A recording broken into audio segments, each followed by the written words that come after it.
নবী করিম সাল্লাল্লাহু আলাইহি ওয়াসাল্লামের ওফাতের 50 বছর পরে 61 হিজরি সনের 10ই মুহররম এই আশুরার দিনেই ইরাকের কারবালা নামক স্থানে নবী করিম সাল্লাল্লাহু আলাইহি ওয়াসাল্লামের প্রিয়তম দৌহিত্র, তার অত্যন্ত প্রিয় নাতি ইমাম হুসাইন রাদিয়াল্লাহু আনহু সপরিবারে এই নবীর উম্মতেরই কিছু দুর্ভাগা মানুষের হাতে নির্মমভাবে শহীদ হয়েছেন। এজন্য এই 10ই মুহররম আশুরার এই দিনটি একদিকে যেমন আশুরার কারণে বিখ্যাত, আশুরার কারণে বিজয়ের, আবার এই আশুরার দিনটি কারবালার কারণে মুসলমানদের জন্য অত্যন্ত সুখের দিন, শোকাবহ একটি দিন। আশুরার এই দিনে কারবালার প্রান্তরে এই 10ই মুহররম নবী করিম সাল্লাল্লাহু আলাইহি ওয়াসাল্লামের প্রিয়তম নাতি হুসাইন রাদিয়াল্লাহু আনহু সপরিবারে শহীদ হয়েছিলেন। কারবালার এই ঘটনাটি ইসলামের ইতিহাসে অত্যন্ত ট্র্যাজেডিপূর্ণ একটি ঘটনা, নির্মম একটি ঘটনা।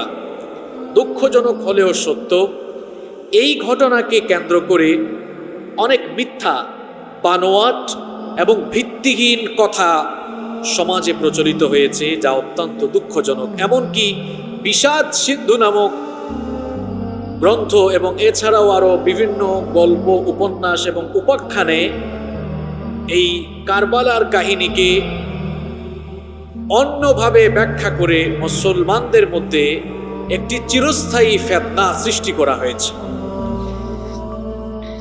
এজন্য আমাদের উচিত হবে প্রাচীন ইতিহাস গ্রন্থ এবং নির্ভরযোগ্য বর্ণনার আলোকে কারবালার প্রকৃত ইতিহাস জানা। আজকের এই জুমায় আমরা প্রাচীন ইতিহাস গ্রন্থ এবং নির্ভরযোগ্য বর্ণনার আলোকে কারবালার অজানা সঠিক ইতিহাস আমরা জানব ইনশাআল্লাহ, বিইذنিল্লাহ, বিফদলিল্লাহ। সম্মানিত মুসল্লিবৃন্দ, কারবালার সেই ট্র্যাজেডিপূর্ণ ঘটনাটি বর্ণনা করার আগে কারবালার ঘটনা ঘটার পূর্ববর্তী সময়ে কি কি প্রেক্ষাপট তৈরি হয়েছিল সেটি আমি আপনাদের সামনে প্রথমে তুলে ধরতে চাই। নবী করিম সাল্লাল্লাহু আলাইহি ওয়াসাল্লাম যখন পৃথিবীতে আসলেন, নবী করিম সাল্লাল্লাহু আলাইহি ওয়াসাল্লামের সময়ে তৎকালীন আরবে কোনো রাষ্ট্র ব্যবস্থা ছিল না, অর্থাৎ রাষ্ট্র ব্যবস্থার অধীনে সেই সমাজ বা রাষ্ট্র পরিচালিত হতো না। যেমন আমাদের এই বাংলাদেশে একটি রাষ্ট্র ব্যবস্থা আছে, রাষ্ট্রীয় একটি আইন আছে, রাষ্ট্রের জনগণ সেই আইন মেনে চলে, না মানলে তাকে শাস্তির সম্মুখীন হতে হয়। নবী করিম সাল্লাল্লাহু আলাইহি ওয়াসাল্লাম যখন পৃথিবীতে এসেছেন তখন আরবে, তৎকালীন আরবে কোনো রাষ্ট্র ব্যবস্থা ছিল না। তখন শাসন ব্যবস্থা কাবিলা বা গোত্রতান্ত্রিক ছিল, বংশতান্ত্রিক শাসন ব্যবস্থা প্রচলিত ছিল। ছোট বড় বিভিন্ন কাবিলা, বিভিন্ন বংশ, বিভিন্ন গোত্র ছিল। সেই সকল গোত্রসমূহে এক একজন গোত্রপতি থাকত, গোত্রের একজন প্রধান থাকত, আর ওই গোত্র প্রধান বা গোত্রপতি সেই গোত্রকে, সেই বংশকে লিড দিত, পরিচালনা করত। তার কথা অনুযায়ী, তার ইচ্ছা অনুযায়ী সেই গোত্রের সবাই পরিচালিত হতো। তার আইনের বাহিরে যাওয়ার কোনো ইচ্ছা বা ইখতিয়ার কারো ছিল না। গোত্রতান্ত্রিক সেই শাসন ব্যবস্থার দুটো দিক ছিল। প্রথমত, গোত্র প্রধানরা তাদের ইচ্ছে অনুযায়ী তাদের গোত্র পরিচালনা করত, এখানে আর কেউ ইন্টারফেয়ার করার সুযোগ পেত না। আর দ্বিতীয় দিক হলো, এই গোত্রপতির অধীনে যারা থাকতো, অর্থাৎ এই বংশের গোত্রপ্রধানের অধীনে যারা থাকতো, তাদের আশা আকাঙ্ক্ষার কোনো প্রতিফলন সেখানে ঘটার কোনো সুযোগ ছিল না। অর্থাৎ বিষয়টা যেন এমন ছিল যে সেই বংশতান্ত্রিক সমাজে যিনি গোত্রপ্রধান তিনি হলেন সকলের মালিক, তিনি সকলের রাজা, আর সবাই তার প্রজা। পৃথিবীর ইতিহাসে, এই পৃথিবীর বুকে সর্বপ্রথম মুহাম্মাদুর রাসূলুল্লাহ সাল্লাল্লাহু আলাইহি ওয়াসাল্লাম এক অভিনব, এক আধুনিক জনগণতান্ত্রিক পরামর্শ ভিত্তিক রাষ্ট্র ব্যবস্থার প্রবর্তন করলেন, যেখানে রাষ্ট্রপ্রধান যিনি হবেন তিনি জনগণের শাসক হবেন না, বরং রাষ্ট্রপ্রধান ওই রাষ্ট্রের জনগণ কর্তৃক নিয়োগকৃত জনপ্রতিনিধি হয়ে তিনি জনগণের সেবক হিসাবে আবির্ভূত হবেন, অর্থাৎ শাসক না হয়ে তিনি সেবক হয়ে জনগণের সেবা করবেন। এবং নবীজির সেই অভিনব রাষ্ট্র ব্যবস্থার দ্বিতীয় দিক ছিল যে রাষ্ট্রের মালিক ওই রাষ্ট্রপ্রধান না হয়ে বরং জনগণ এই ক্ষেত্রে রাষ্ট্রপ্রধান কাকে নির্বাচন করবে, কাকে বসাবে, কাকে নামাবে, এই ইখতিয়ার থাকবে জনগণের। অর্থাৎ জনগণের ইচ্ছা অনুযায়ী জনগণের প্রতিনিধি নির্বাচিত হবে এবং জনগণ চাইলে সেই জনপ্রতিনিধিকে আবার ক্ষমতা থেকে নামাতেও পারবে। এমনকি নবী করিম সাল্লাল্লাহু আলাইহি ওয়াসাল্লামের সেই রাষ্ট্র ব্যবস্থায় জনগণ জনপ্রতিনিধির সমালোচনা করার সুযোগ পেতেন। অর্থাৎ রাষ্ট্রপ্রধান কোনো ভুল করলে রাষ্ট্রের জনগণ সেই ভুলের সমালোচনা কিংবা সংশোধন করতে পারতেন। এটি হচ্ছে আসল গণতন্ত্র। যদিও এখন পৃথিবীর বহু দেশে গণতন্ত্র গণতন্ত্র বলে চিল্লানো হয়, কিন্তু গণতন্ত্রের শাসক যারা তাদের বিরুদ্ধে কথা বললেই ফেঁসে যেতে হয়। এটা কোন জাতের গণতন্ত্র আমার বুঝে আসে না। যে গণতন্ত্রে মানুষ তার নিজের তন্ত্র নিজের মত প্রকাশ করতে পারে না, এটি গণতন্ত্র নয়, এটি বরং স্বৈরতন্ত্র ছাড়া কিছুই নয়। এই পৃথিবীর বুকে সর্বপ্রথম একটি আধুনিক রাষ্ট্র ব্যবস্থার প্রবর্তন করেছেন মুহাম্মদ সাল্লাল্লাহু আলাইহি ওয়াসাল্লাম। যেই রাষ্ট্র ব্যবস্থায় রাষ্ট্রপ্রধানের সরাসরি সমালোচনা করা যেত, রাষ্ট্রপ্রধানের ভুল শুধরিয়ে দেওয়া যেত, রাষ্ট্রপ্রধান জনগণকে এজন্য কোনো শাস্তির সম্মুখীন করতেন না। আমরা এখন কত আইন বানিয়েছি, সব কিছু তো বলাও যায় না, আরেক মুশকিল। আপনি সোশ্যাল মিডিয়ায়ও কিছু বলতে পারবেন না, এখন আলাদা আইন কানুন আছে না নাই?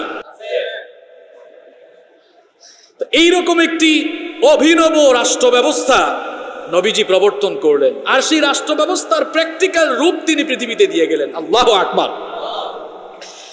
তার ওফাতের পূর্বে পৃথিবী থেকে তিনি চলে যাওয়ার আগে কাউকে মনোনয়ন দিয়ে যান নাই।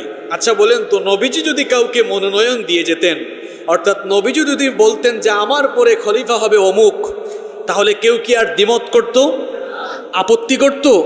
কেউ আপত্তি করত না, সবাই মেনে নিত। কিন্তু নবীজি যে রাষ্ট্র ব্যবস্থার স্বরূপ উদ্ভাবন করলেন, তার প্র্যাকটিক্যাল নমুনাও তিনি রেখে গেলেন, এজন্য তিনি আর কাউকে মনোনয়ন দিয়ে যান নাই। তার ওফাতের পরে 3 দিন নবীজির সাহাবীরা খলিফা কে হবেন এ বিষয়ে তারা পরামর্শ করলেন। সাকিফা নামক স্থানে একত্রিত হয়ে তারা 3 দিন পর্যন্ত পরামর্শ করলেন। অবশেষে সাহাবায়ে কেরাম রিদওয়ানুল্লাহি তাআলা আলাইহিম আজমাইন পরামর্শ করে আবু বকর রাদিয়াল্লাহু আনহুকে খলিফা হিসাবে নির্বাচিত করলেন এবং আবু বকর রাদিয়াল্লাহু আনহুর হাতে সবাই বায়াত সম্পন্ন করলেন। সাইয়েদনা আবু বকর রাদিয়াল্লাহু আনহু অত্যন্ত সফলভাবে 11 থেকে 13 হিজরি পর্যন্ত খেলাফতের দায়িত্ব পালন করলেন। আবু বকর রাদিয়াল্লাহু আনহু তার খেলাফতের দায়িত্বকালীন সময়ে সিনিয়র সাহাবীদের সঙ্গে পরামর্শ করে ওমর রাদিয়াল্লাহু আনহুকে পরবর্তী শাসক হিসাবে মনোনয়ন দিয়ে গেলেন। জনগণের সঙ্গে পরামর্শ করেই ওমর রাদিয়াল্লাহু আনহুকে মনোনয়ন দিয়ে গেলেন। আবু বকর রাদিয়াল্লাহু আনহু এর ওফাতের পরে ওমর রাদিয়াল্লাহু আনহুর হাতে সবাই বায়াত সম্পন্ন করল, সকলেই বায়াত গ্রহণ করলো। আর ওমর রাদিয়াল্লাহু আনহুর সময়ে ইসলামী রাষ্ট্রের সীমানা ব্যাপকভাবে বিস্তৃত হয়েছে। এক দেশ থেকে আরেক দেশে ইসলাম চলে যেতে লাগলো, ইসলাম এক নবদিগন্তের সূচনা হলো। ওমর রাদিয়াল্লাহু আনহু 13 থেকে 23 হিজরি পর্যন্ত মোট 10 বছর অত্যন্ত সফলভাবে খেলাফতের দায়িত্ব পালন করলেন। তিনি তার ইন্তেকালের আগে 6 সদস্য বিশিষ্ট একটি পরামর্শ কমিটি, বা আমরা সহজ বাংলায় বলতে পারি মনোনয়ন বোর্ড, একটি মনোনয়ন বোর্ড দিয়ে গেলেন যে এরা এই 6 সদস্য বিশিষ্ট কমিটি জনগণের সঙ্গে পরামর্শ করে গণতান্ত্রিকভাবে জনপরামর্শ ভিত্তিকভাবে একজন খলিফা তারা নিযুক্ত করবেন। ওমর রাদিয়াল্লাহু আনহু এর ওফাতের পরে এই 6 সদস্য বিশিষ্ট কমিটি তারা পরামর্শক্রমে পরবর্তী খলিফা উসমান বিন আফফান রাদিয়াল্লাহু আনহুকে নির্বাচিত করলেন এবং উসমান বিন আফফান রাদিয়াল্লাহু আনহু এর হাতে সবাই বায়াত সম্পন্ন করলেন। উসমান বিন আফফান রাদিয়াল্লাহু আনহু তিনি যখন খেলাফতের দায়িত্বে আছেন, কিছু বিদ্রোহী তার বিরুদ্ধে মিথ্যা অপবাদ আরোপ করল, এমনকি জিলকদ মাসে তাকে অবরোধও করে ফেলল। যেই মাসে সাহাবীরা মদিনা থেকে মক্কায় হজে চলে গেলেন, এই বিদ্রোহীরা এই সুযোগে উসমান বিন আফফান রাদিয়াল্লাহু আনহুকে অবরোধ করলো, তার বাড়ি পর্যন্ত ঘিরে ফেলল। মদিনার সাহাবীরা বললেন, আমিরুল মুমিনিন, আপনি আদেশ করেন, আপনি যদি আদেশ করেন এই বিদ্রোহীদেরকে সব কটাকে আমরা মেরে ফেলবো। উসমান বিন আফফান রাদিয়াল্লাহু আনহু বললেন, আমি নির্দেশ দিয়ে মুসলমানদের রক্ত ঝরাতে চাই না, তোমরা বরং তাদেরকে বুঝাও যে তোমরা যা করছো অন্যায় করছো, তোমরা যা বলছো তা মিথ্যা বলছো, তাদেরকে এই অন্যায় থেকে তোমরা নিবৃত করো, তাদেরকে হত্যার আদেশ আমি দিতে পারি না। ওই বিদ্রোহীরা চিন্তা করলো, এখন যেহেতু অনেক সাহাবীরা হজে চলে গিয়েছেন, এই সুযোগকে ওসমান রাদিয়াল্লাহু আনহুকে হত্যা যদি না করতে পারি তাহলে এই সুযোগটা আমাদের হাতছাড়া হয়ে যাবে। মোট 14 জন এরা দেয়াল টপকে তার বাড়িতে প্রবেশ করলো এবং অত্যন্ত নির্মমভাবে ওসমান বিন আফফান রাদিয়াল্লাহু আনহুকে শহীদ করা হলো। 40 হিজরিতে তার খেলাফত শেষ হলো। তার খেলাফতের পরে সাহাবায়ে কেরাম পরামর্শ করে আলী রাদিয়াল্লাহু আনহুকে আবারও খলিফা হিসেবে নির্বাচিত করলেন। আলী রাদিয়াল্লাহু আনহু যখন খলিফা নিযুক্ত হলেন তখন সিরিয়ার গভর্নর ছিলেন মুয়াবিয়া রাদিয়াল্লাহু আনহু, আর ওসমান রাদিয়াল্লাহু আনহু ছিলেন মুয়াবিয়ার বংশের লোক। মুয়াবিয়া রাদিয়াল্লাহু আনহু তিনি রাসূল করিম সাল্লাল্লাহু আলাইহি ওয়াসাল্লামের একজন জলিল ও কদর প্রিয় সাহাবী ছিলেন। মুয়াবিয়া রাদিয়াল্লাহু আনহু তিনি আলী রাদিয়াল্লাহু আনহুর হাতে বায়াত করলেন না এবং সিরিয়াবাসীও তার হাতে বায়াত করলেন না। মুয়াবিয়া রাদিয়াল্লাহু আনহু বললেন, আপনি যতক্ষণ না ওসমান হত্যার বিচার করবেন ততক্ষণ পর্যন্ত আমি আপনার হাতে বায়াত করব না। অনেকেই মনে করেন যে মুয়াবিয়া রাদিয়াল্লাহু আনহু আলী রাদিয়াল্লাহু আনহুর খেলাফতের বিরোধী ছিলেন। না, এটা ভুল। বরং একবার মুয়াবিয়া রাদিয়াল্লাহু আনহুকে জিজ্ঞেস করা হয়েছিল যে আপনি আলী রাদিয়াল্লাহু আনহুর হাতে প্রথমে বায়াত করেননি কেন, তাহলে কি খলিফা হওয়ার জন্য আপনার আগ্রহ ছিল? তখন মুয়াবিয়া রাদিয়াল্লাহু আনহু জবাব দিয়েছিলেন, আল্লাহর কসম, আমার খলিফা হওয়ার আগ্রহ ছিল না। আমি জানতাম আলী রাদিয়াল্লাহু আনহু খেলাফতে আসীন হওয়ার জন্য আমার চেয়ে বেশি হকদার। আমি তো কেবল উসমান হত্যার বিচার চেয়েছিলাম। উসমান হত্যার বিচার তিনি যখন চাইলেন, আলী রাদিয়াল্লাহু আনহু তিনি রাজনৈতিকভাবে অত্যন্ত বিচক্ষণ ব্যক্তি ছিলেন। তিনি বললেন, মুয়াবিয়া রাদিয়াল্লাহু আনহুকে তিনি বললেন, দেখুন, এই মুহূর্তে রাষ্ট্রে বিশৃঙ্খলা বিরাজমান। যারা উসমান রাদিয়াল্লাহু আনহুকে হত্যা করেছে এরাই রাষ্ট্রের সৈন্যবাহিনীর ভেতরে ছড়িয়ে ছিটিয়ে আছে এবং রাষ্ট্রের বিভিন্ন পদেও তারা আসীন আছে। এমতাবস্থায় আমাদের আগে উচিত হবে মুসলমানদেরকে ঐক্যবদ্ধ করা, রাষ্ট্রের বিশৃঙ্খলা দূর করা, ভারসাম্যহীনতা দূর করে রাষ্ট্রে একটি ভারসাম্যপূর্ণ একটি স্থিতিশীল পরিবেশ আগে রাষ্ট্রের ভেতরে তৈরি করা, এরপরে আমরা উসমান হত্যার বিচার করব। মুয়াবিয়া রাদিয়াল্লাহু আনহু এটি মানলেন না। দুইজনের মধ্যে মতবিরোধ তৈরি হলো। এই মতবিরোধ যুদ্ধ পর্যন্ত গিয়ে পৌঁছালো। সিফফিন নামক প্রান্তরে দুই বাহিনী সম্মুখীন হয়ে গেল, যেটাকে ইসলামের ইতিহাসে সিফফিনের যুদ্ধ বলা হয়। সিরিয়ার সিফফিন নামক স্থানে মুয়াবিয়া রাদিয়াল্লাহু আনহুর বাহিনী এবং আলী রাদিয়াল্লাহু আনহুর বাহিনী একত্রিত হয়ে গেল যুদ্ধের জন্য। যাই হোক, অবশেষে একটি সন্ধি করে এই সমস্যার সমাধান হলো। আলী রাদিয়াল্লাহু আনহু খেলাফতে থাকলেন এবং আলী রাদিয়াল্লাহু আনহু খেলাফতে থাকলেন। আলী রাদিয়াল্লাহু আনহুর যখন ওফাত হয়ে গেল, আলী রাদিয়াল্লাহু আনহুর ওফাতের পূর্বে তিনি তার ছেলে হাসান রাদিয়াল্লাহু আনহুকে মনোনয়ন দিয়ে গেলেন। হাসান রাদিয়াল্লাহু আনহু যখন খলিফা হলেন, আলী রাদিয়াল্লাহু আনহুকে শহীদ যারা করেছিল তারাও ছিল ওই কুচক্রী মহলের লোক যারা উসমান হত্যাকাণ্ডে জড়িত ছিল। এরা তখন নিজেরা হত্যা করে প্রচার করে দিল যে নিশ্চয়ই এই হত্যাকাণ্ডের সাথে মুয়াবিয়ার সংশ্লিষ্টতা রয়েছে, কারণ মুয়াবিয়া রাদিয়াল্লাহু আনহুর সাথে আলী রাদিয়াল্লাহু আনহুর রাজনৈতিক কিছু বিরোধ ছিল। দেখা গেল এদের কথায় প্ররোচিত হয়ে হাসান রাদিয়াল্লাহু আনহুর আশপাশে যারা ছিলেন তারা যুদ্ধের জন্য প্রস্তুত হয়ে গেলেন। হাসান রাদিয়াল্লাহু আনহু দেখলেন মুসলমানদের দুই গ্রুপ এখন ফিতনায় জড়িয়ে যাবে, দুই গ্রুপের মধ্যে একটি অনাকাঙ্ক্ষিত যুদ্ধ আসন্ন। এই অবস্থা লক্ষ্য করে তিনি স্বেচ্ছায় খেলাফতের পদ ছেড়ে দিয়ে মুয়াবিয়া রাদিয়াল্লাহু আনহুর কাছে সেই দায়িত্ব হস্তান্তর করলেন। আর এটি ছিল নবী করিম সাল্লাল্লাহু আলাইহি ওয়াসাল্লামের ভবিষ্যৎবাণীর বাস্তবায়ন। কারণ বিশ্বনবী সাল্লাল্লাহু আলাইহি ওয়াসাল্লাম তার প্রিয়তম নাতি হাসানের ব্যাপারে তিনি ভবিষ্যৎবাণী করেছিলেন। একবার নবী করিম সাল্লাল্লাহু আলাইহি ওয়াসাল্লাম জুমার দিনে মিম্বরে দাঁড়িয়ে খুতবা দিচ্ছেন। হাসান রাদিয়াল্লাহু আনহু তার সামনে ছোটাছুটি করছেন, দৌড়াদৌড়ি করছেন। নবী করিম সাল্লাল্লাহু আলাইহি ওয়াসাল্লাম সাহাবীদেরকে লক্ষ্য করে বললেন, ইন্না ইবনি হাযা সাইয়্যিদ, আমার এই সন্তান অর্থাৎ আমার এই নাতি একদিন নেতা হবে। ওয়ালা আল্লাহু আন ইউসলিহা বিহি বাইনা ফিআতাইনি আযীমাতাইনি মিনাল মুসলিমিন, এবং আমার এই নাতির মাধ্যমে একদিন মুসলমানদের বৃহত্তম দুটি দলের মধ্যে মীমাংসা হবে। নবীজির সেই ভবিষ্যৎবাণীর বাস্তবায়ন সত্যি হয়েছিল। হাসান রাদিয়াল্লাহু আনহু তিনি চেয়েছিলেন মুসলমানদের দুই গ্রুপ যেন যুদ্ধ করে ক্ষতিগ্রস্ত না হয়।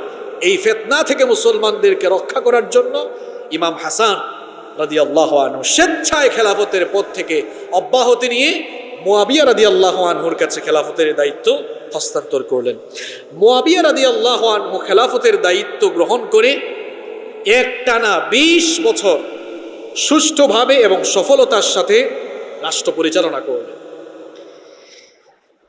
তিনি তার ইন্তেকালের কিছুদিন আগে তার রাজনৈতিক নেতৃবৃন্দ এবং সামাজিক নেতৃবৃন্দের সঙ্গে পরামর্শ করে তার পুত্র ইয়াজিদকে তিনি মনোনয়ন দিয়ে গেলেন।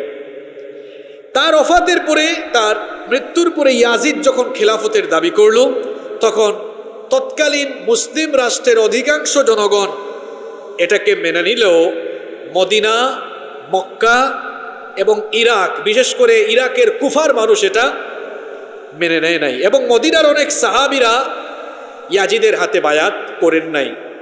কোনো বর্ণনায় এসেছে যে ইয়াজিদের হাতে প্রায় ৬০ জন সাহাবী তখন বায়াত করেছিলেন, ৬০ জন, 60। কিন্তু মদিনার বেশ কিছু সিনিয়র সাহাবী ইয়াজিদের হাতে বায়াত কবুল করেন নাই। তাদের মধ্যে ছিলেন আব্দুল্লাহ ইবনে ওমর রাদিয়াল্লাহু আনহু, ইবনে আব্বাস রাদিয়াল্লাহু আনহু, আব্দুল্লাহ ইবনে জুবাইর, ইমাম হুসাইন রাদিয়াল্লাহু আনহু, আব্দুল্লাহ ইবনে আমর ইবনুল আস রাদিয়াল্লাহু আনহু, এরকম কয়েকজন সাহাবী ছিলেন। এই খবর যখন ইয়াজিদের কাছে গেল, ইয়াজিদ তখন মদিনার গভর্নরকে কড়া নির্দেশ দিল যে যারা আমার বায়াত করে নাই আমার হাতে, বা আমার বায়াত কবুল করে নাই, তাদের উপরে চাপ প্রয়োগ করো যে তারা যেন আমার হাতে বায়াত গ্রহণ করে। ইমাম হুসাইন রাদিয়াল্লাহু আনহু ইবনু জুবাইরকে নিয়ে ইয়াজিদের এই নির্দেশ যখন আসলো, তখন তারা দুইজন মদিনা থেকে মক্কায় চলে গেলেন।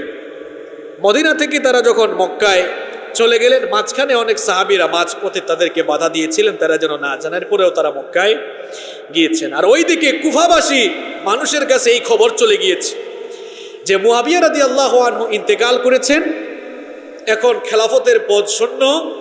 এই খবরে তারা শুনেছে যে ইমাম হুসাইন রাদিয়াল্লাহু আনহু ইয়াজিদের হাতে বায়াত করেন নাই। এই কথা শুনে কুফার মানুষরা চিঠি লিখতে লাগলো। চিঠির মাধ্যমে তারা হুসাইন রাদিয়াল্লাহু আনহুকে জানালো যে আপনি যেমন ইয়াজিদের হাতে বায়াত করেন নাই, ঠিক তেমনি আমরা কুফাবাসী কোনো মানুষ ইয়াজিদের হাতে বায়াত করি নাই। সুতরাং আপনি কুফায় চলে আসুন, আমরা আপনাকে কুফায় আসার জন্য আমন্ত্রণ করছি। কুফায় আসলে আমরা সবাই আপনার হাতে বায়াত গ্রহণ করব। একটা দুইটা চিঠি আসে নাই, ভালো করে শুনেন। এই যে শিয়ারা এখন 10 মুহররম আসলে হুসাইন হুসাইন বলে চিল্লায়, ইমাম হুসাইন রাদিয়াল্লাহু আনহুর হত্যাকাণ্ডের জন্য এই শিয়ারাই ছিল প্রকৃত দোষী। কারণ তারাই ইমাম হুসাইন রাদিয়াল্লাহু আনহুকে কুফায় নিয়ে গিয়ে কোনো প্রকার সমর্থন করে নাই, এবং তাকে মৃত্যুর কুলে তারাই ঠেলে দিয়েছিল। এজন্য আরবিতে একটি প্রবাদ এখনো আছে, আল কুফি লা ইউফি, অর্থাৎ কুফার লোকেরা ওয়াদা করলে ওয়াদা রাখে না। কুফার মানুষগুলো আসলেই কুফা, এরা আসলেই কুফা। এরা কেমন কুফা দেখেন, একটা দুইটা চিঠি লিখে নাই, 500 চিঠি এসেছে ইমাম হুসাইন রাদিয়াল্লাহু আনহু। কয়টা চিঠি এসেছে? একের পর এক যখন চিঠি আসতেছে, ইমাম হুসাইন রাদিয়াল্লাহু আনহু তখন এই পরিস্থিতি পর্যবেক্ষণের জন্য তার চাচাতো ভাই মুসলিম বিন আকিলকে কুফায় পাঠালেন। মুসলিম বিন আকিল কুফায় পৌঁছালেন। তিনি যখন কুফায় পৌঁছালেন, দেখা গেল কুফার মানুষরা তাকে আহলান সাহলান খুব ভালোভাবেই তাকে স্বাগত জানালো, ভালোভাবেই তাকে রিসিভ করলো। এবং মুসলিম বিন আকিল কুফায় গিয়ে সত্যিই দেখলেন আসলেই কুফাবাসী মানুষরা ইমাম হুসাইনের হাতে বায়াতবদ্ধ হতে চাচ্ছে। তিনি তখন হানি বিন উরওয়ার ঘরে ইমাম হুসাইনের পক্ষে বায়াত নেওয়া শুরু করলেন এবং চিঠি লিখলেন ইমাম হুসাইন রাদিয়াল্লাহু আনহুর কাছে যে আপনি আর দেরি না করে চলে আসুন, কারণ হচ্ছে কুফার মানুষরা সত্যি সত্যি আপনার কাছে আপনার হাতে বায়াতবদ্ধ হতে চাচ্ছে। এই চিঠি যখন ইমাম হুসাইন রাদিয়াল্লাহু আনহুর কাছে পৌঁছালো, সেই দিনটি ছিল ইয়াউমুত তারবিয়া, অর্থাৎ জিলহজ মাসের 8 তারিখ। তিনি সেদিনই তার পরিবার নিয়ে তিনি রওনা করলেন। কোনো সৈন্য সামন্ত নেন নাই, কারণ তিনি তো যুদ্ধে যাচ্ছেন না, তিনি যাচ্ছেন কুফায় গিয়ে তাদের হাত থেকে বায়াত নিয়ে, তাদের কাছ থেকে বায়াত নিয়ে তিনি খেলাফতের পদে অধিষ্ঠিত হবেন। তিনি মদিনা থেকে চলে যাচ্ছিলেন, অনেক সাহাবীরা তাকে বারণ করেছিলেন, অনেক সাহাবীরা তাকে নিষেধ করেছিলেন। অনেক সিনিয়র সাহাবী, তাদের মধ্যে রয়েছেন আব্দুল্লাহ ইবনে আব্বাস, আব্দুল্লাহ ইবনে ওমর, আব্দুল্লাহ বিন জুবাইর, আব্দুল্লাহ বিন আমর, এইরকম অনেক সাহাবীরাই তাকে নিষেধ করেছিলেন। আব্দুল্লাহ ইবনে আমর রাদিয়াল্লাহু আনহু, আব্দুল্লাহ ইবনে ওমর রাদিয়াল্লাহু আনহু হুসাইন রাদিয়াল্লাহু আনহুকে বলেছিলেন, আল্লাহর নবীর নাতি হুসাইন রাদিয়াল্লাহু আনহু, আমি আপনাকে নবীজির একটি হাদিস শোনাচ্ছি। নবীজির কাছে একদিন জিবরিল এসেছিলেন। নবীজির কাছে একদিন জিবরিল এসে বলেছিলেন, দুনিয়া এবং আখেরাত এই দুটো থেকে আপনি যে কোনো একটাকে চুজ করুন, যে কোনো একটাকে পছন্দ করুন। আপনি কি জানেন নাকি আপনার নানা দুনিয়া বাদ দিয়ে আখেরাতকে তিনি গ্রহণ করেছিলেন? সুতরাং আপনি তো সেই নানার নাতি। আপনার জন্য দুনিয়ার পদ পদবী, দুনিয়াবি কোনো কিছু গ্রহণ করার চাইতে আখেরাত আপনার কাছেও বড়, আপনার কাছেও আখেরাত বড় হওয়া উচিত। এই কুফাবাসী মানুষদের কথা শুনে আপনি কুফায় যাবেন না, কারণ এরা কথা দিয়ে কথা রাখে না। এই কুফায় আপনি যাবেন না, বরং মুসলমানদের শৃঙ্খলার স্বার্থে, ঐক্যের স্বার্থে আপনি মদিনায় অবস্থান করেন। ইমাম হুসাইন রাদিয়াল্লাহু আনহু আব্দুল্লাহ ইবনে ওমর রাদিয়াল্লাহু আনহুর কথা না শুনেই তার কাছ থেকে বিদায় নিলেন। আব্দুল্লাহ ইবনে ওমর রাদিয়াল্লাহু আনহু তখন আফসোস করে বলেছিলেন, আরে হুসাইন আমার কথা শুনলে খুবই ভালো হতো, কারণ আমার মনে হচ্ছে তিনি শাহাদাতের পানে ছুটে চলছেন। অনেক সাহাবীরা এভাবে তাকে নিষেধ দিয়েছিলেন, যেমন সুফিয়ান সাউরি থেকে বর্ণিত হয়েছে, ইবনে আব্বাস রাদিয়াল্লাহু আনহু বলেছেন, লাউলা আন ইয়াজরি বি ওয়া বিকা الناس লাশাব্বাতু ইয়াদাই ফি রাসিকা ফালাম আতরুকুকা তাযহাব। আব্দুল্লাহ ইবনে আব্বাস রাদিয়াল্লাহু আনহু বলেছেন, মানুষের দোষারোপের ভয় না থাকলে, মানুষ আমাকে কটু কথা বলবে, মানুষ আমাকে দোষারোপ করবে, এই আশঙ্কা না থাকলে আমি হুসাইন রাদিয়াল্লাহু আনহুর ঘাড় ধরে, তার মাথা ধরে আমি তাকে আটকে দিতাম, আমি তাকে যেতে দিতাম না। কারণ এই কুফার মানুষগুলো আসলেই ভালো না, এরা ভালো না। আবার দেখেন আব্দুল্লাহ ইবনে জুবাইর রাদিয়াল্লাহু আনহু হুসাইন রাদিয়াল্লাহু আনহুকে বলেছিলেন, ইলা আইনা তাযহাব, আপনি কোথায় যাচ্ছেন? ইলা কওমিন কাতালু আবাকা ওয়া তাআনু আখাকা, আপনি কি সেই লোকদের কথা শুনে তাদের কাছে যাচ্ছেন যারা আপনার পিতাকে হত্যা করেছিল? আপনি কি তাদের কাছে যাচ্ছেন যারা আপনার ভাই হাসান রাদিয়াল্লাহু আনহুকে কষ্ট দিয়েছিল? আপনি কি তাদের কাছেই যাচ্ছেন? এভাবে অনেক সাহাবীরা তাকে কুফায় যাওয়ার পথে বাধা দিয়েছিলেন। আর ওইদিকে তো তার চাচাতো ভাই মুসলিম বিন আকিল ইমাম হুসাইন রাদিয়াল্লাহু আনহুকে পত্রের মাধ্যমে এই খবর দিয়ে তিনি অলরেডি বায়াতের কাজ শুরু করে ফেলেছেন। এই খবর যখন ইয়াজিদের কাছে পৌঁছালো, ইয়াজিদের কাছে সিরিয়ায় যখন এই খবর পৌঁছালো, ইয়াজিদ তখন বসরার গভর্নর উবাইদুল্লাহ বিন জিয়াদকে পরিস্থিতি মোকাবেলার জন্য পাঠালেন। তিনি উবাইদুল্লাহ বিন জিয়াদকে কঠোর নির্দেশ দিলেন। আর এই উবাইদুল্লাহ বিন জিয়াদ, এই লোকটা অত্যন্ত নিষ্ঠুর ছিল, খুব কঠিন হৃদয়ের মানুষ ছিল। উবাইদুল্লাহ বিন জিয়াদকে ইয়াজিদ কড়া নির্দেশ দিল যে তুমি কুফায় গিয়ে কুফাবাসী মানুষদেরকে কন্ট্রোল করবা, এরা যেন হুসাইনের সাথে কোনোভাবেই ঐক্যবদ্ধ না হতে পারে সেখানে প্রতিরোধ করবা, এবং হুসাইন যেন কোনোভাবেই কুফায় ঢুকতে না পারে সেই জন্য তুমি কার্যকর ব্যবস্থা গ্রহণ করবা। ওবায়দুল্লাহ বিন জিয়াদ কুফায় গেল। কুফায় গিয়ে গুপ্তচর বৃত্তির মাধ্যমে মুসলিম বিন আকিলের সমস্ত কর্মকাণ্ড সে জেনে ফেলল। আর ওইদিকে মুসলিম বিন আকিল তিনিও দেরি না করে প্রায় 4000 সমর্থক নিয়ে অগ্রসর হয়ে একেবারে দুপুরের টাইমে ওবায়দুল্লাহ বিন জিয়াদ যে প্রাসাদে ছিলেন সেই প্রাসাদটাকে ঘেরাও করে ফেললেন। ওবায়দুল্লাহ বিন জিয়াদ অত্যন্ত সাহসী ছিল, বিচক্ষণও ছিল, আবার খুব কঠিন হৃদয়ের মানুষ ছিল, চালাকও ছিল। ওবায়দুল্লাহ বিন জিয়াদ যখন দেখলো যে মুসলিম বিন আকিল 4000 সমর্থক নিয়ে তার প্রাসাদকে ঘিরে রেখেছে, ওবায়দুল্লাহ বিন জিয়াদ সে ভালো করেই জানতো যে এই কুফার মানুষকে একটু ভয় দেখালে আর লোভ লালসা দেখালে এরা কেউ আর পা জায়গায় রাখবে না, অর্থাৎ সবাই তাদের জায়গা থেকে সরে যাবে। সেও তখন একটু চালাকি করে একটা ভাষণ দিল। সে বলল, তোমরা যারা হোসাইনের পক্ষে অবস্থান নিয়ে আমার এই প্রাসাদ ঘেরাও করেছো, ভালো করে শোনো, ইয়াজিদের সৈন্যবাহিনীকে ভয় করো, কারণ সিরিয়া থেকে ইয়াজিদের বাহিনী আসতেছে। ইয়াজিদের বাহিনী আসলে কিন্তু সবাইকে কচুকাটা করা হবে, সবাই ইয়াজিদের বাহিনীকে ভয় করো। দেখা গেল এই ভাষণের পরে তখন আস্তে আস্তে আস্তে আস্তে মানুষ কমে যাওয়া শুরু হলো। আর ওবায়দুল্লাহ বিন জিয়াদ আরেকটি লোভনীয় প্রস্তাবও তাদেরকে দিল যে তোমরা হুসাইনের কাছ থেকে ফিরে আসলে তোমাদেরকে টাকা করি, তোমাদেরকে হাদিয়া তুফাও দেওয়া হবে। দেখা গেল অর্থের লোভে, হাদিয়ার লোভে এবং ওবায়দুল্লাহ বিন জিয়াদের সেই হুমকির পরে আস্তে আস্তে সেই 4000 সমর্থক থেকে লোক সংখ্যা কমে যেতে লাগলো। এমনকি আপনারা জানলে অবাক হয়ে যাবেন, এই যে শিয়াগুলো এখনো হুসাইন হুসাইন বলে চিল্লায়, দেখেন হুসাইনের প্রতি তাদের বক্তৃতা দেখেন। এই ভাষণের পরে মানুষ কমতে কমতে কমতে কমতে সূর্যাস্তের আগে দেখা গেল মাত্র 3 জন আছে।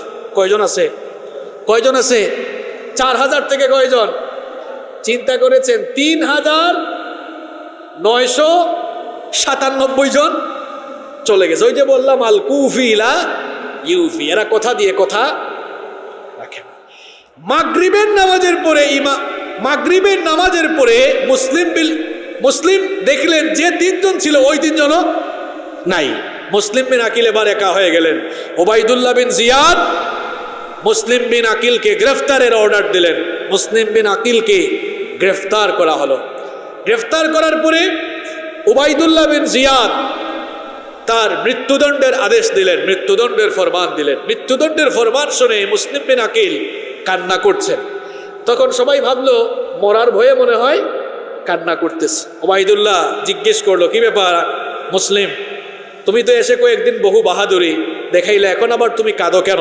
মুসলিম বিন আকিল তখন বললেন, আমি আমার জন্য কাঁদছি না, আমি কাঁদছি হোসাইনের জন্য। আমি তো তাকে অলরেডি পত্র লিখেছি, আমার মনে হয় আমার পত্র পেয়ে তিনি অলরেডি রওনাও করেছেন। এই কুফাবাসী মানুষগুলো যে এরা যে কথা দিয়ে কথা রাখে না, এটা তো আমার হোসাইন জানেন না, এই জন্য আমি আমার জন্য নয়, আমি হোসাইন রাদিয়াল্লাহু আনহুর জন্য কান্না করছি। তিনি তখন ওবায়দুল্লাহকে বললেন, আমার মৃত্যুদণ্ড কার্যকর করার আগে আমার একটি আবেদন আছে, সেই আবেদনটা দয়া করে মঞ্জুর করে নাও। ওবায়দুল্লাহ বলল, কি আবেদন তোমার? মুসলিম বিন আকিল বললেন যে আমি একটি পত্র লিখতে চাই, একটি চিঠি লিখতে চাই হোসাইন রাদিয়াল্লাহু আনহুর কাছে, এবং আমার এই চিঠি পৌঁছে দিতে হবে। মুসলিম বিন আকিল একটি চিঠি লিখলেন। সেই চিঠিতে লেখা ছিল এরকম যে হোসাইন পরিবার পরিজন সহ কুফায় না এসে মদিনায় ফেরত যাও, কারণ এই কুফাবাসী মানুষদের ধোঁকায় পড়া যাবে না। এরা আমার সাথে মিথ্যা বলেছে, তোমার সাথেও তারা মিথ্যা বলেছে, এরা আমাকে ধোঁকা দিয়েছে, এরা তোমাকেও ধোঁকা দিবে, সুতরাং কুফায় না এসে মদিনায় ফিরে যাও। তার এই পত্র প্রেরণ করা হলো। আর এইদিকে পরবর্তী দিন জিলহজ মাসের 9 তারিখে ইয়াউমে আরাফা, আরাফার দিনে মুসলিমের মৃত্যুদণ্ড কার্যকর করা হলো। আর এই চিঠি প্রেরণ করা হলো। ইমাম হোসেন রাদিয়াল্লাহু আনহু তো আগের চিঠি পেয়ে অলরেডি রওনা করেছেন। তিনি যখন রওনা করেছেন, এই চিঠি তার হাতে যখন পৌঁছালো, তখন তিনি প্রায় কুফার একেবারে কাছাকাছি চলে এসেছেন। তার হাতে যখন এই চিঠি পৌঁছালো, এই চিঠি আসার পরে তিনি সিদ্ধান্ত নিলেন এই কুফাবাসী মানুষের ধোঁকায় তিনি পড়বেন না। তিনি তখন কুফার রাস্তা ত্যাগ করে সিরিয়ার পথে অগ্রসর হলেন। তার ইচ্ছা ছিল সিরিয়াতে গিয়ে ইয়াজিদের সাথে তিনি সাক্ষাৎ করবেন। ওইদিকে ওবায়দুল্লাহ বিন জিয়াদ বাহিনী পাঠিয়েছে, সৈন্যবাহিনী পাঠিয়েছে, যার নেতৃত্বে ছিলেন আমর বিন সাদ বিন আমর বিন সাদ বিন আবি ওয়াক্কাস রাদিয়াল্লাহু আনহু। চিনতে পেরেছেন এই সাহাবীকে? সাদ বিন আবি ওয়াক্কাস রাদিয়াল্লাহু আনহু হচ্ছেন। শুরুতেই বলেছিলাম যে কারবালার এই কাহিনী এটা খুব ট্র্যাজেডিপূর্ণ। এটা নিয়ে গবেষণা করে অনেক স্কলারগণ অবাক হয়ে গিয়েছেন। কি বলবেন কি বলবেন না তারা নিজেরাই বুঝতে পারেন। দেখেন কাদের নেতৃত্বে সৈন্যবাহিনী আসলো। সাদ বিন আবি ওয়াক্কাস রাদিয়াল্লাহু আনহুর ছেলে আমর বিন সাদ বিন আবি ওয়াক্কাস, শিমার বিন জুলজাওশান এবং হুসাইন বিন তামিমের নেতৃত্বে একটি সৈন্যবাহিনী আসলো। তারা এসে ইরাকের কারবালা নামক স্থানে হুসাইন রাদিয়াল্লাহু আনহুকে অবরোধ করে ফেললো। ইমাম হুসাইন রাদিয়াল্লাহু আনহু এই অবস্থা দেখে তাদেরকে 3টি প্রস্তাব দিলেন। কয়টি প্রস্তাব দিলেন? 3টি প্রস্তাব দিলেন। তিনি বললেন যে দেখো, আমি তো তোমাদের সাথে যুদ্ধ করার জন্য আসে নাই, কুফাবাসীর আমন্ত্রণে আমি এসেছিলাম। যেহেতু তারা আমাকে ধোঁকা দিয়েছে, আমি কুফায় যাব না, আমাকে তোমরা ছেড়ে দাও, আমি মদিনায় ফিরে যাব। আর 2 নম্বর প্রস্তাব দিয়েছিলেন, অথবা আমাকে কোনো সীমান্তে যেতে দাও, ওই সীমান্তে গিয়ে আমি আমার মৃত্যু পর্যন্ত আমি জিহাদ করে আমি আমার শেষ সময় পর্যন্ত আমি আমার সময়গুলোকে কাটাতে চাই। এটা ছিল তার 2য় প্রস্তাব। আর 3য় প্রস্তাব ছিল, অথবা তোমরা আমাকে ইয়াজিদের কাছে নিয়ে যাও, আমি ইয়াজিদের সাথে কিছু কথা বলতে চাই। এই 3টি প্রস্তাব দেওয়ার পরে ওবাইদুল্লাহ বিন জিয়াদ মনে মনে ভাবছিল তাকে ইয়াজিদের কাছেই নিয়ে যাবে, কিন্তু তার সহচর শিমার বিন জুলজাওশান এই লোক তাকে প্ররোচিত করলো। সে বলল যে দেখো, হোসাইনকে হাতের কাছে পেয়ে আমরা যদি হত্যা না করি তাহলে তো আমাদের পদোন্নতির সব দরজা বন্ধ হয়ে যাবে, এটা আমাদের জন্য বিরাট একটি সুযোগ।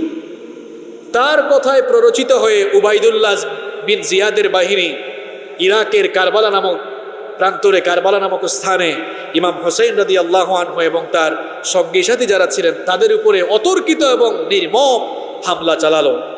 ইমাম হোসেন রাদিয়াল্লাহু আনহুর সাথে যারা ছিলেন সবাই শহীদ হলেন।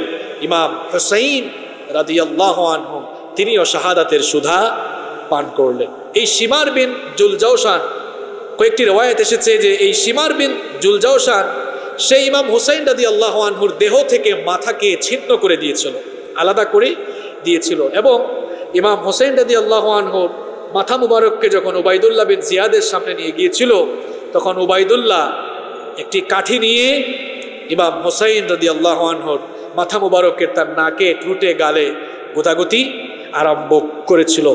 আনাস রাদিয়াল্লাহু আনহু এই অবস্থা দেখে, ফাতহুল বারিতে এসেছে এটা, আনাস রাদিয়াল্লাহু আনহু এটা দেখে তিনি সহ্য করতে পারছিলেন না। তিনি বললেন, উবাইদুল্লাহ, এতক্ষণ যা করেছো সহ্য করেছি, তুমি কার মুখে, গালে, ঠোঁটে আঘাত করছো?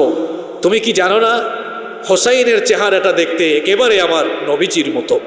তুমি কি জানো না যেখানে যেখানে তুমি লাঠি দিয়ে আঘাত করছো, আমি দেখেছি নবীজি ওই জায়গাগুলোতে তার ঠোঁট মুবারক দিয়ে হোসাইনকে চুমু দিয়েছেন।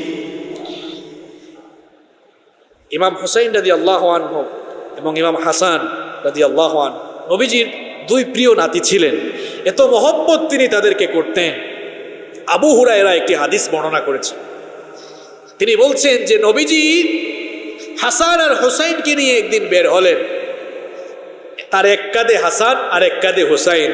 একবার তিনি হাসানকে চুমু দেন, আরেকবার তিনি হোসাইনকে চুমু দেন। এই অবস্থা দেখে এক সাহাবী বললেন, ইয়া রাসূলুল্লাহ সাল্লাল্লাহু আলাইহি ওয়াসাল্লাম, আপনি মনে হয় এই দুজনকে অত্যধিক ভালোবাসেন, খুব পছন্দ করেন, তাই না? নবীজি বললেন, মান আহাব্বাহুমা ফাকাদ আহাব্বানি ওয়া মান আবগাদাহুমা ফাকাদ আবগাদানি। এই দুইজনকে যারা ভালোবাসবে তারা যেন আমাকেই ভালোবাসে, আর এই দুইজনকে যারা কষ্ট দিবে, ঘৃণা করবে, তারা যেন আমি নবীকেই কষ্ট দিল, আমি নবীকেই ঘৃণা করলো। নবীজি এত পছন্দ করতেন। উবাইদুল্লাহ বিন জিয়াদ ইমাম হোসাইন রাদিয়াল্লাহু আনহুর মাথা মুবারক এবং কারবালার প্রান্তরে যারা শহীদ হয়েছিলেন সবার লাশ সিরিয়া ইয়াজিদের কাছে পাঠালো। যদিও ইয়াজিদ ইমাম হোসাইন রাদিয়াল্লাহু আনহুর মাথা মুবারক এবং কারবালার সকল শহীদদেরকে দেখে বাহ্যিকভাবে আফসুস করেছিল, দুঃখ প্রকাশ করেছিল, এবং কোনো কোনো রেওয়ায়াতে পেয়েছি তার ঘরে কান্নাকাটিরও রোল পড়েছিল। যদিও সে এটা দেখায়, এটা বাহ্যিকভাবে সে দেখিয়েছে। যদিও ওবাইদুল্লাহ বিন জিয়াদকে সে হত্যাকাণ্ডের আদেশ দেয় নাই, সে আদেশ দিয়েছিল যে হুসাইন রাদিয়াল্লাহু আনহুকে প্রতিরোধ করার জন্য। হত্যাকাণ্ডের আদেশ না দিলেও তো সে দায়ী থেকে যায়, ইয়াজিদ তো দায় থেকে মুক্তি পায় না। কারণ হুসাইন রাদিয়াল্লাহু আনহু এবং কারবালায় যারা শহীদ হয়েছিলেন, এই হত্যাকাণ্ডের সাথে যারা সামিল ছিল, ইয়াজিদ কিন্তু কারোরই বিচার করে নাই, পুরস্কৃতও করে নাই, বিচারও করে নাই। তার বিচার না করাটাই হচ্ছে তার প্রধান দায়। যদি সে বিচার করত তাহলে হয়তোবা মানুষ জানতো এবং ইতিহাসে তার নাম এভাবে থাকতো যে সে আসলে হুসাইন রাদিয়াল্লাহু আনহুর হত্যার বিচার, সে আসলে হত্যাকাণ্ড চায় নাই। যেহেতু সে বিচার করে নাই, সুতরাং কোনোভাবেই হুসাইন রাদিয়াল্লাহু আনহুর হত্যাকাণ্ড থেকে সে দায় মুক্ত হতে পারে না। এবং সে তার এই শাসনামলের মাত্র ৩-৪ বছরে সে খুব মারাত্মক ৩টি অন্যায় করেছিল। অনেকে আছে এই ইয়াজিদকে ছাড় দিতে দিতে এগুলো বলে না, এগুলো বলা উচিত। ইতিহাসের কষ্টি পাথরে যেগুলো আছে সেগুলো বলতেই হবে। যে বছরে ইমাম হুসাইন রাদিয়াল্লাহু আনহু শহীদ হলেন, তার পরের বছরে মদিনায় কিছু লোক যখন বিদ্রোহ আরম্ভ করলো, যেই মদিনাকে আমার নবী হারাম করেছেন, ইয়াজিদ তার সৈন্যবাহিনী পাঠিয়ে মদিনায় কয়েকদিন লুণ্ঠন হয়েছিল এবং অসংখ্য মানুষকে তখন হত্যা করা হয়েছিল। এই ইয়াজিদের শাসনামলেই কিন্তু মদিনায় অতর্কিত হামলা হয়েছিল এবং তার ঠিক পরের বছরে কাবা ঘরে পর্যন্ত হামলা হয়েছিল এবং তখনই ইয়াজিদ ওই বছরে ওই সময় এসে মারা যায়। ইয়াজিদ আসলে কথায় আছে, যে যেমন কর্ম করে সে তেমন ফল পায়। ইয়াজিদ এই হত্যাকাণ্ডের সাথে জড়িত না থাকলেও, সরাসরি সে আদেশ না দিলেও, যারা হত্যা করেছে তাদের কোনো বিচার কিন্তু সে করে নাই এবং এরপরে মদিনা এবং মক্কায় তার শাসনামলেই হামলা হয়েছে। এই জন্য ইয়াজিদের মৃত্যুটা ভালো মৃত্যু হয় নাই, তার অপমৃত্যু হয়েছে। এবং আপনারা জানলে অবাক হয়ে যাবেন, ইমাম হুসাইন রাদিয়াল্লাহু আনহুর হত্যাকাণ্ডের সাথে যারাই জড়িত ছিল তারা কয়েকদিনের মধ্যেই মুখতার আস-সাকাফির বাহিনীর হাতে অত্যন্ত নির্মমভাবে তারাও কিন্তু মৃত্যুবরণ করেছিল এবং এই ইয়াজিদ তারও অপমৃত্যু হয়েছিল। এমন অপমৃত্যু হলো যে সে মারা যাওয়ার পরে আজ পর্যন্ত ইয়াজিদের বংশের কেউ কিন্তু পৃথিবীতে শাসক হইতে পারে নাই। আমরা সবাই জানি যে কোনো রাজা বা কোনো বাদশাহ, কোনো রাষ্ট্রপ্রধান মারা গেলে অন্তত লং টাইম তাদের শাসন ক্ষমতা যদি লেংদি না হয়, দীর্ঘস্থায়ী না হয়, কয়েক বছর অন্তত তাদের ফ্যামিলি, তাদের বংশের কেউ রাজত্ব করে। এটা ইতিহাস তালাশ করলে আপনি পাবেন।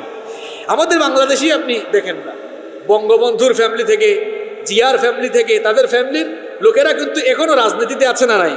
আপনি অতীত ইতিহাস ঘাটলেও দেখবেন যে শাসকদের ফ্যামিলি থেকে কেউ না কেউ পরবর্তীতে শাসক হচ্ছে। যদি তাদের শাসন ক্ষমতা দীর্ঘস্থায়ী না হয়, অন্তত কিছুকাল তারা শাসন করে। কিন্তু আপনি ইতিহাস ঘেটে দেখেন, এই ইয়াজিদের মৃত্যুর পরে তার ছেলে মুয়াবিয়া বিন ইয়াজিদ কিছুদিনের জন্য, যদি আপনার কয়েকদিনের জন্য সে শাসক হলেও এর পরবর্তী থেকে নিয়ে আজ পর্যন্ত বিশ্বের বুকে ইয়াজিদের বংশের কেউ আর শাসক হইতে পারে নাই। তাহলে তার যেমন অপমৃত্যু হয়েছে, তেমনি তার বংশ থেকে যে ক্ষমতার জন্য সে এত অপকর্ম করলো, তার বংশের কেউ আজ পর্যন্ত আর ক্ষমতা কোনোদিন দেখে নাই।